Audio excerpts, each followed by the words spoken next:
Hello everybody, నేను Sujani. Welcome to my channel salt and Sujani, my daily cooking vlog. ఇవాళ మరో winter special sarson కా సాగ్ అండి. ఇది చాలా చాలా టేస్టీగా ఉంటుంది. ఆవాలాకుతో చేసే ఈ రెసిపీని చాలా సింపుల్ వేలో చెప్పడానికి ట్రై చేశానండి. మంచి కొలతలతోటి అన్నీ కూడా మీరు ఫాలో అయిపోతే మీకు రెస్టారెంట్ స్టైల్ సర్సో కా సాగ్ ఇంట్లోనే రెడీ చేసుకోవచ్చు. దానికోసం ఇదిగోండి ఆవాలాకు తీసుకున్నాను, ఒక 200 గ్రామ్స్. అలాగే ఒక 100 గ్రాములు పాలకూర, అలాగే ఒక 100 గ్రాములు బతువా అంటారండి దీన్ని. ఈ బతువాని తెలుగులో చక్ర కూర అని కూడా అంటారు, పప్పు కూర అని కూడా అంటారు. సో ఇది కూడా మనకి ఈ సీజన్లోనే దొరుకుతుంది. అలాగే ఒక 50 గ్రాములు మెంతి కూర. ఇది ఓన్లీ ఆకులే తీసుకోవాలండి, అన్నీ కూడా ఓన్లీ ఆకులు తీసుకున్నాను. అన్నీ కూడా నీట్గా శుభ్రంగా కడిగేసుకొని మీతో అయినంత సన్నగా చాప్ చేసుకోవాలండి. సో దట్ కుకింగ్ అనేది ఈజీగా అయిపోతుంది అనమాట. ఇదిగోండి ఇలా సన్నగా చాప్ చేసుకున్నాను. దీన్ని నేను కుక్కర్లోకి ట్రాన్స్ఫర్ చేసుకున్నాను. అలాగే ఒక 2 టేబుల్ స్పూన్స్ సన్నగా తరిగిన అల్లము, ఇంకా పచ్చిమిర్చి వేసుకుంటున్నానండి. అండ్ కాస్తంత వాటర్, ఒక 150 ml వేసుకుంటున్నాను. ఎందుకంటే ఆల్రెడీ ఆకుకూరలోంచి కూడా మనకి వాటర్ అనేది రిలీజ్ అవుతుంది. సో దీన్ని మూత పెట్టేసుకొని మీడియం ఫ్లేమ్లో ఒక 4 విజిల్స్ కుక్ చేసుకుంటే సరిపోతుందండి.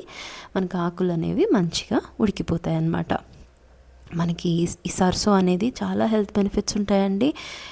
వైటమిన్ కే ఉంటుంది దీంట్లో. లైక్ అది మనకి బ్లడ్ క్లాట్ అండ్ బోన్ హెల్త్కి చాలా మంచిది. ఈ వింటర్ సీజన్లో బాడీని వామ్గా ఉంచడానికి, అలాగే మనకి సీజనల్ ఇన్ఫెక్షన్స్ నుంచి రెసిస్టెన్స్ కూడా ఇస్తుందన్నమాట ఈ ఆకు. నేను హ్యాండ్ బ్లెండర్ తోటి ఇదంతా కూడా చక్కగా ఇలాగా బ్లెండ్ చేసేసుకున్నానండి స్మూత్గా. ఇప్పుడు ఒక 1.5 టేబుల్ స్పూను మొక్కజొన్న పిండి వేసుకొని మరొకసారి బ్లెండ్ చేసుకుంటే మనకి ఇది చక్కగా స్మూత్గా క్రీమీ టెక్స్చర్ వస్తుందండి. ఇది చూసారు ఎంత స్మూత్గా అయిపోయిందో. సో ఇది పక్కన పెట్టుకుందాం. ఇప్పుడు ఒక కడాయిలో మనము కాస్త నెయ్యి, ఆవాల నూనె తీసుకోవాలండి.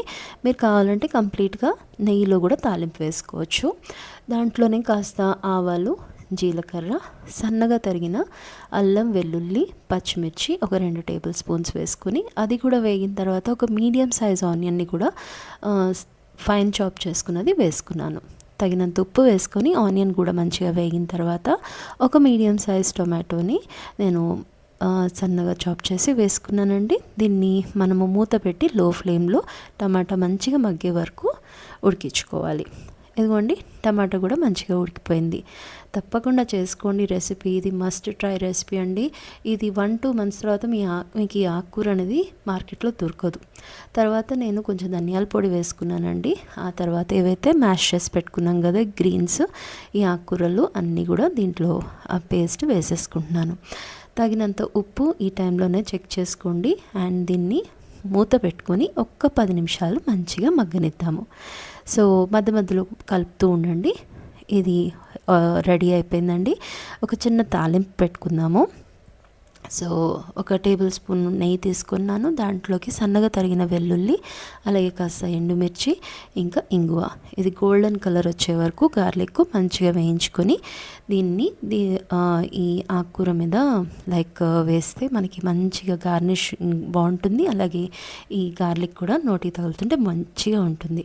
దీన్ని ట్రెడిషనల్గా అయితే మొక్కజొన్న రొట్టెలు తోటి సర్వ్ చేస్తారు. మనం చపాతీ, పుల్కా, నాన్ దేంతో అయినా సర్వ్ చేయొచ్చు. చాలా బాగుంటుందండి. సో డెఫినెట్గా ట్రై చేయండి. Must try recipe.